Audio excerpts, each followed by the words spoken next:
All right, everybody, we are back here with another episode of the New Agent Podcast. It has been a while. It's probably been about 6 months, but we're joined here with Trevor Day again.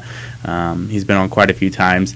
Just made the cover of Real Producer Magazine. He is an all-star. Trevor, how you doing? Good, man. Appreciate you having me on again. Oh, yeah. We're in the new office. How you liking the new... I love it. I'm digging it. It's nice and cozy and nice and decked out. Some new... We're legit new now. Logos, yeah. We're legit. No more office chairs. Right. It looks good. So awesome. Well, hey, let's jump right into it. How did your 2022 go? It was good. Yeah, I was able to, do some goals that were at the beginning of 2022 and was able to surpass them at the end. So it makes for a good year and had a lot of growth. And obviously, you mentioned the magazine and some other things career-wise and personal goals that ended up working out. So I would consider it kind of a successful 2022 for sure. Yeah, that's fantastic. Now, with the cover of that, were you ever Rising Star, or did you go straight to cover? Yeah, no, I was not Rising Star. I just kind of went straight to the cover.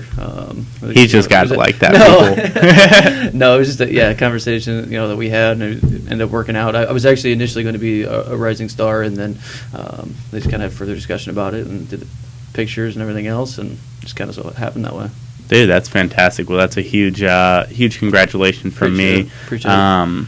I know you touched on it. You hit a couple of your goals in 2022. Do you want to dive into some of the big ones that you didn't know if were possible going into it that you ended up hitting, or you want to kind of expand on that? Yeah, I mean, as many of you know, I've kind of explained my dynamic with Brad, our team leader, before. Obviously, I had some production goals. It was actually funny, like a lot of people, units for me last year were down a little bit on the buying side. Volume was actually up, so that was kind of a nice little twist on it. I didn't expect for that to happen. It just so happens with prices and everything else kind of rising up a little bit, we're able to do that. So that was something I didn't expect. Expected to try to hit a certain number on units. Fell short of that, but surpassed the volume goal. So it's kind of a little bit of a wash. It's a win-win. Yeah, right. So yeah, that was pretty much it. And then did quite a bit more personal business this year. Have a bigger goal to do upcoming in 2023 with personal business. So on track for that. Got some things going right now that I think are going to turn out well. So yeah, that's fantastic. And this was your second full year, third year? Yeah, technically third license. This was my second full year. I was licensed in college and really didn't do a whole lot for the first 8 months. But kind of fully getting into it, this is my second full-time year going on third.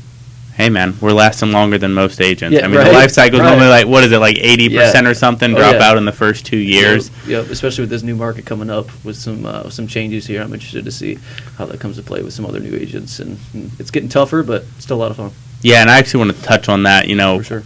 Me and Jake have talked about it a lot if this market shifts, and it's actually something that, I'm not hoping for, but it would be nice because I think – there's going to be a huge opportunity. If we see a downturn, there's going to be a huge opportunity to pick up a ton of market share, and then when it comes back out, be able to just have that on that uprise. Yeah, absolutely. Yeah, Brad and I talk about all the time. There's constantly going to be, I don't want to say a struggle, but there's going to be something that you're going to have to overcome. Last year on the buying side, at the beginning when everything was crazy and everything was picking up and lower rates, even the year before, there weren't enough homes on the market. Right, we're seeing that.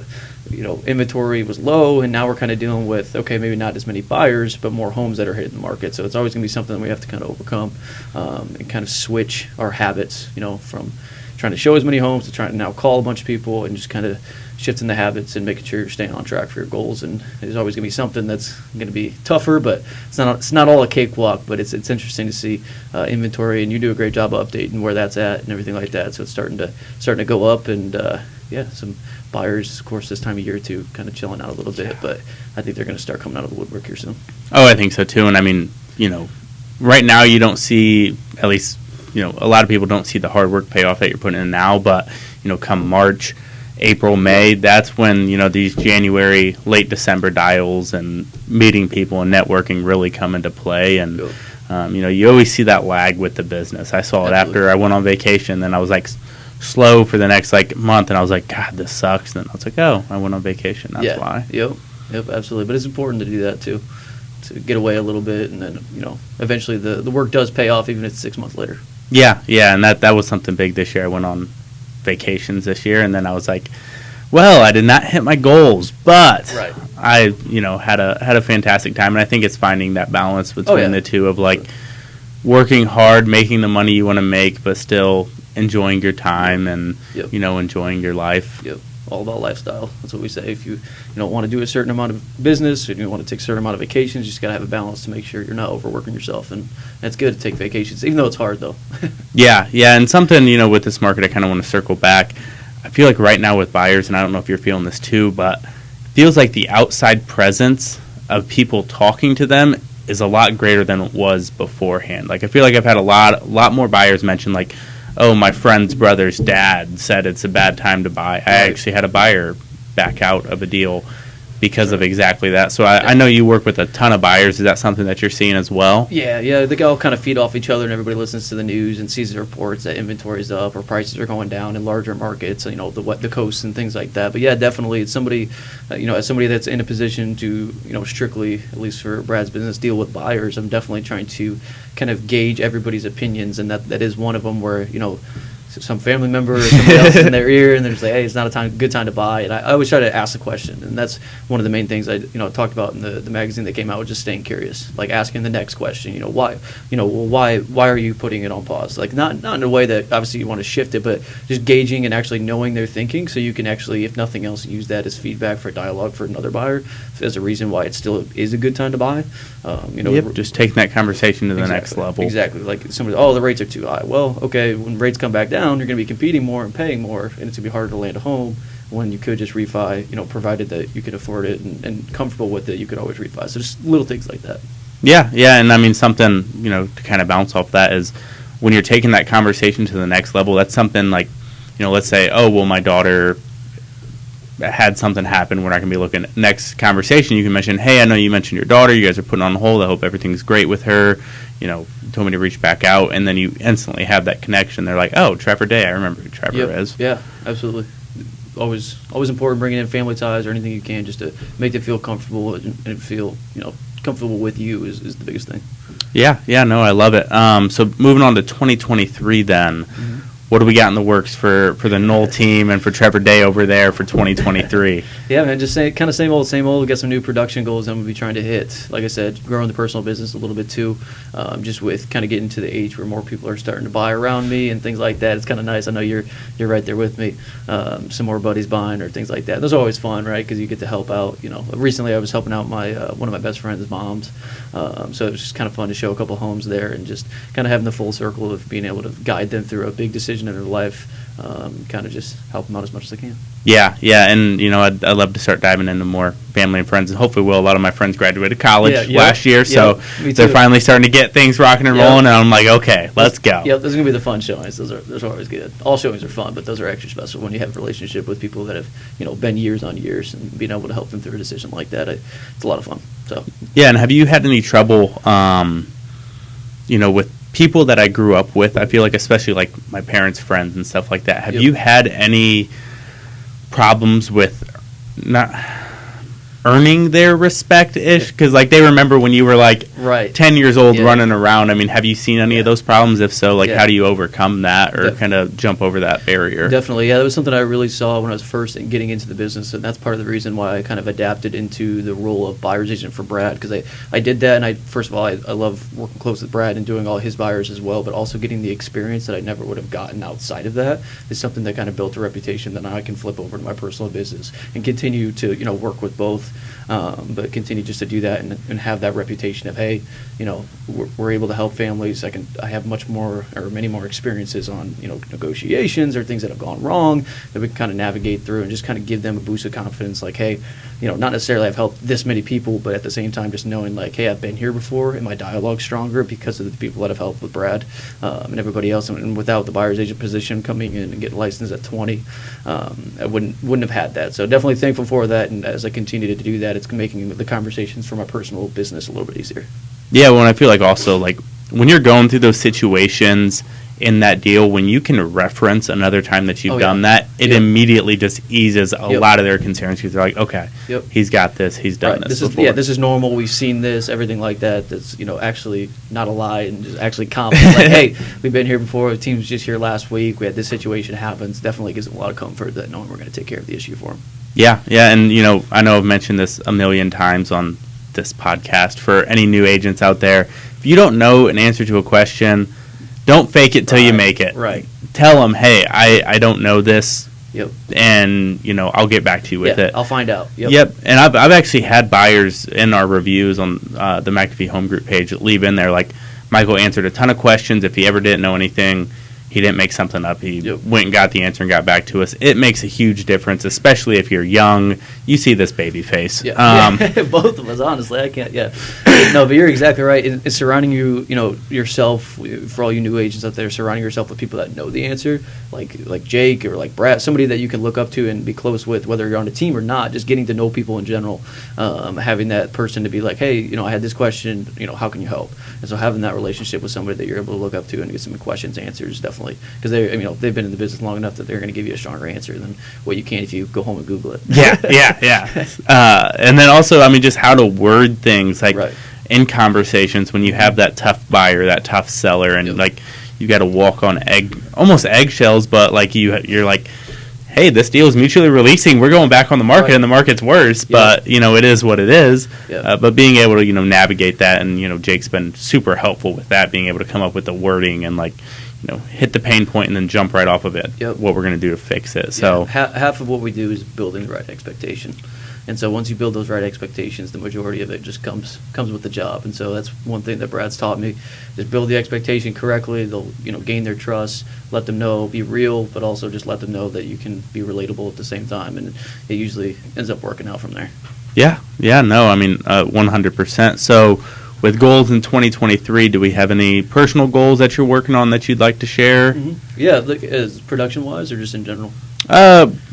Production and or personal, read more books, more content, anything like that. I've had that conversation with Brad. So we do every fourth quarter we all sit down and we fill out the 5 circles of life. So whether it's personal, financial, business, spiritual, and which one did I not say? Business. Or I said business, personal. Yeah, it's one other. Brad, he doesn't know these. If you're watching, business, financial, personal, spiritual, financial. I don't know why I forget that one. Financial. So we go through the 5 circles there, and we fill out everything. So I'm setting some goals, and obviously production, trying to raise my personal side, as I mentioned a couple times, but also just in my own life. First of all, habits, getting back into a couple things that I kind of snuck out of. Just whether it's joining. I used to play basketball all my life. I'd love to get back in leagues and stuff like that. So health stuff definitely related to that. Have some financial stuff, but yeah, just looking to make a move too in my personal, as far as my personal residence. So yeah, a couple things on the slate that hoping that work out, but definitely big steps that I want to make sure it's the right time for. Yeah. Are you gonna be renting that house out, or are you gonna be selling it? Yeah, no, I'm gonna be renting it. Yep. Hopefully that's the goal, just to start to accumulate some investment properties. So. Yeah, and that's a big one for me too this year. Is I want to go one way or the other. Either, last year I bought my first personal residence, so that was big time. A lot of money gone. There was just a lot of money spent last year between me having fun and then me being responsible and buying a house and renovating it. So that's one of my big goals this year is either pick up an investment property or start contributing to retirement, because I'm 23. It's we're ticking up there. All right. Yeah, that's what I feel. I just turned 24 in October, and I was like, wow, I feel like I'm getting up there. Brad would be screaming at me right now if I was talking. But yeah, Jake's like. 30, dude, 30's great. 40's great. Like, because he's like, you've got the face that people respect, and you've got the knowledge, but you're still young to be able to go out and do whatever you want to do. Right. That's funny. Those guys. He kills me sometimes, man. Yeah, it's always a fun time when you get to work with somebody that has a great sense of humor, but also has a lot of knowledge in the business. I think we both can say that we work for those types of guys. Yeah. Jake, don't get your head too big out there. All right. Same with Brad. So, any big things happen so far in January yet? Getting anything under contract? Anything in the kitchen? Yeah, well, I got a couple closings that are coming up and that have happened. Dealt a lot with investors in the fourth quarter. That was kind of our biggest thing. As you know, winter time in general, buyers tend to have a hand out of the pot. We had a gentleman come to us that had 1031 exchange funds that needed to spend in Fort Wayne. So I'm not going to get into that, but he ended up putting a lot of money into Fort Wayne, and it ended up working out and get some investment property. So that's always fun to deal with, and a lot of knowledge goes in with that. Just on the selling side, there's a realtor referral. We have some realtor friends, California that sent them over to us. So learned a lot through that transaction. Or those many deals that were just really, really specific, whether it's numbers, whether it's investing, or whether it's, basically everything that relates to 1031 exchanges. It was super, super cool and educational to be able to do with in the fourth quarter when you don't have a ton of first-time home buyers or anybody that's kind of, taking up your time. So it was a lot of fun. No, that's awesome. I've never done a 1031 exchange. Do you mind kind of breaking it down? Yeah, so 1031 exchange, so this gentleman in particular had 3 separate properties.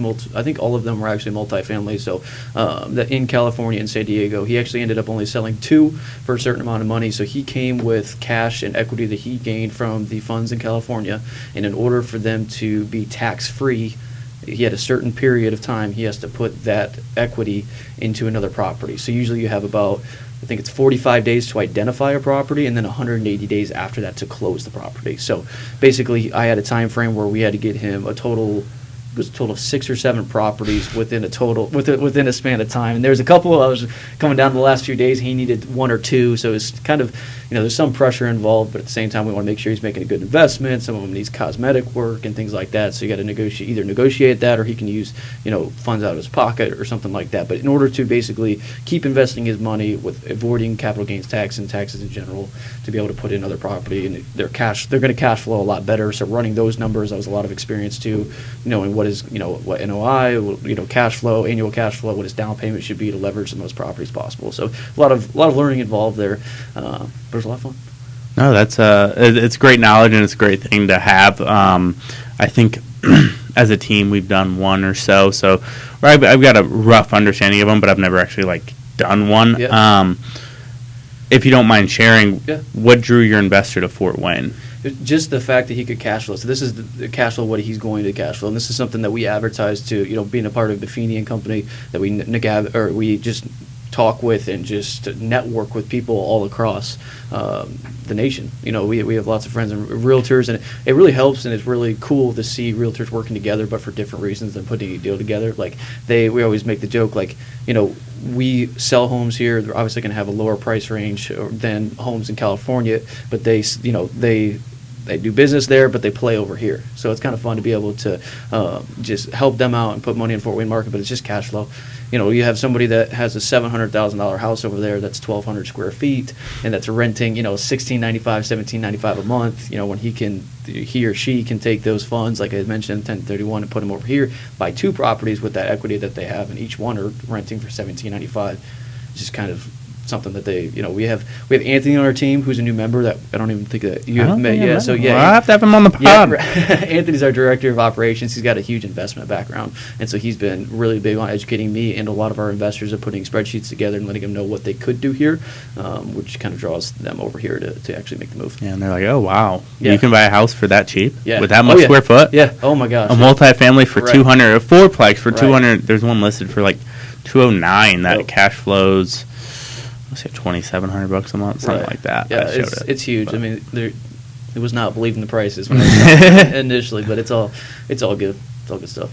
Yeah, I actually went to my first Fort Wayne RIA meeting, the Fort Wayne investor meeting. Nice. I went to one last night. Heck yeah! It's the first one. It was actually really eye opening. You're like, oh my god, There's a whole side of investor stuff. I mean, I've been learning from a lot of people that either have investment properties. I actually just ran into Jordan Wildman at my last showing, and just talking with him, just got insane knowledge of investment real estate that I think is super important just to dive in, whether it's me or just having the knowledge to be able to help people and serve in that way.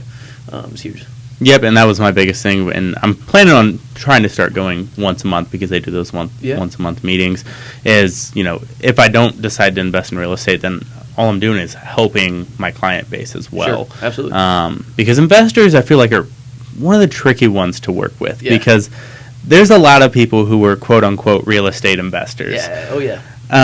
There's different kinds. Yes. Different kinds. Yes. And I've been ran around by quote unquote real estate investors, and I've had real estate investors that are actually investors, and they're like, "Yep, numbers make sense. Right.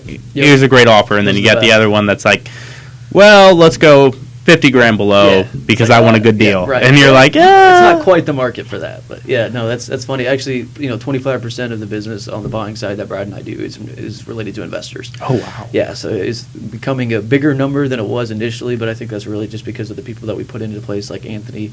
And we have our property manager that we defer to. We have a lender that does the majority of our investment loans, Adam Fusselman with Bippa State Bank.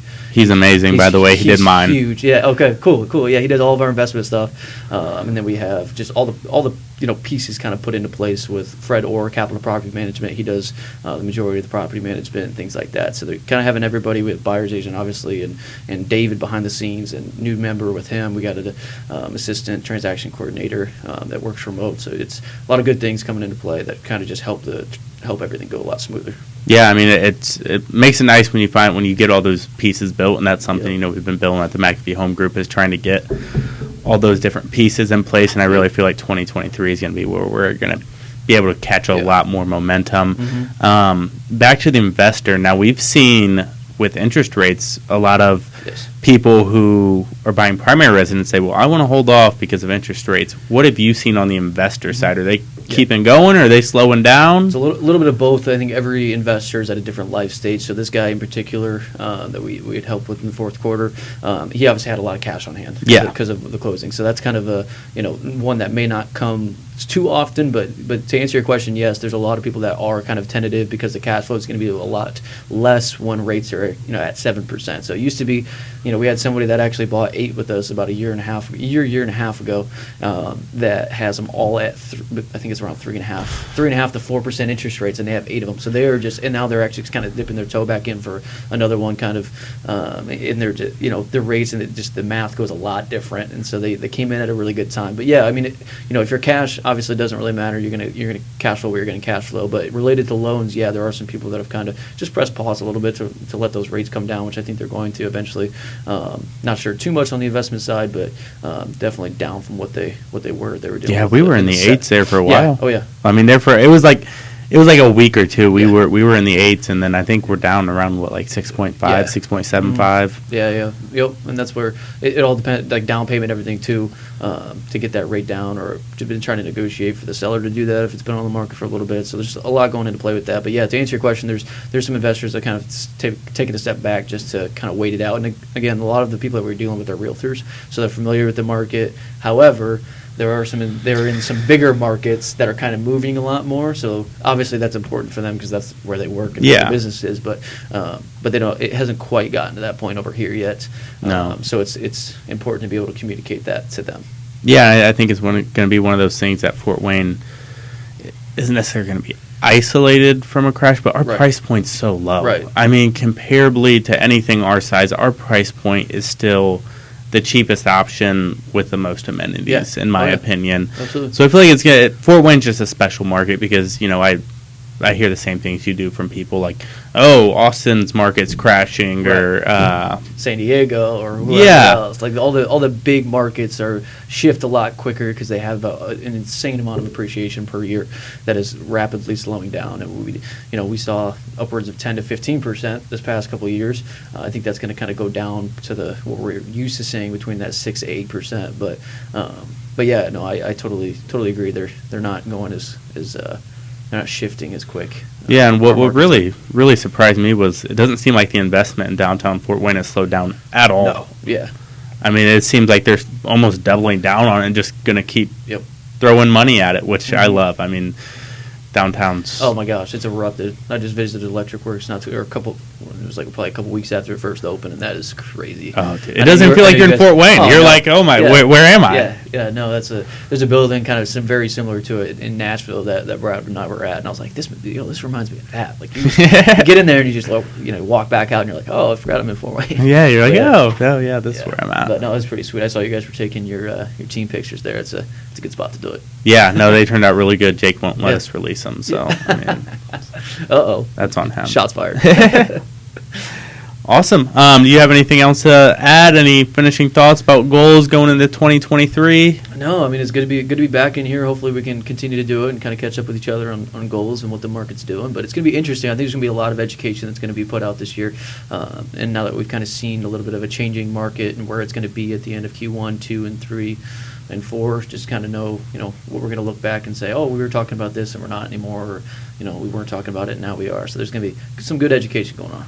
Yeah, or everything crashes and we're both just sitting here looking like dummies, and then I'm like, oh, okay, well. At least we can hop on the pod, though. Yeah, exactly. No, I think this year is going to be really telling, and I think we're going to see a lot of real estate. I think real estate agents are already feeling the pinch. Oh, yeah. Like, if you haven't managed your finances very well, if you're not rock solid, right. I think right now you're feeling the pinch pretty good, because things have slowed down, especially between Christmas and New Year's, and I think we're going to see a lot of people start to leave the business, and I think it's going to be a great opportunity if you can survive and be able to pull that business out and be able to live your life, and you'll have a good outcome at the end of it when it takes back off. Absolutely. I think I saw a stat, and this may be accurate, it may not be, but it was something like 75% or even maybe more of agents nationwide have not been in a normal market.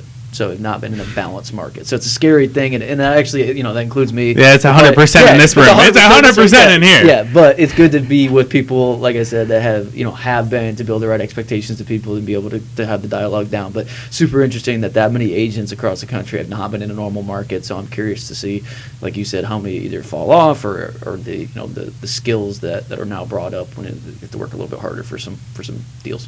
Yeah, and one last thing, because it just came back into my head. We were talking about negotiating. I know when buyers want to, because right now you get a little bit, you're able to negotiate with the seller, whether it's off price or concessions or both. Yep. I know something I do, like when my buyers come in, they're like, I think the price is a little high. I usually try to split that between off the purchase price and seller concessions to save them out of pocket. Yeah. Is that something that you typically do, or kind of what's your strategy on that when negotiating? Yeah, I think it all depends on the stage of life that the buyer's in. So if it's a first-time home buyer that doesn't have a ton of cash in their pocket, then saving them as much money as you can on the front end of things with the seller concessions, or the closing costs would be super beneficial. Inspections have been, I know this doesn't totally answer your question. Inspections, we've been negotiated quite a bit more than I probably ever have. I think I told you, like, the last 10 deals that I've negotiated inspection, and this is like team wide too, like just telling them and communicate with them, has been over $25,000 in concessions.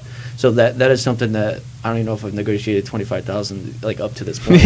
Like that's what it feels like, just being able to get things for roof and HVAC and things like that. And that's why I communicate to people too. Like we're no longer in the market where we have to say yes, ma'am, and yes, sir. We're not giving them everything. Right. And so being able to negotiate on the closing costs or on inspections, we have to be careful. We don't want to ask for the small things. We want to make sure they're somewhat major defects, but yeah, just being able to to negotiate for those things to best set them up up for the future, whether it's cash at the table for closing costs. But yeah, definitely a popular method that I use too, making sure that they if the first time home buyer, make sure they save money at closing, or if whatever their situation calls for, just trying to ask for it, and the worst they can say is no, at least in the middle of the deal. So. Yeah, I mean, and that's the best part is it.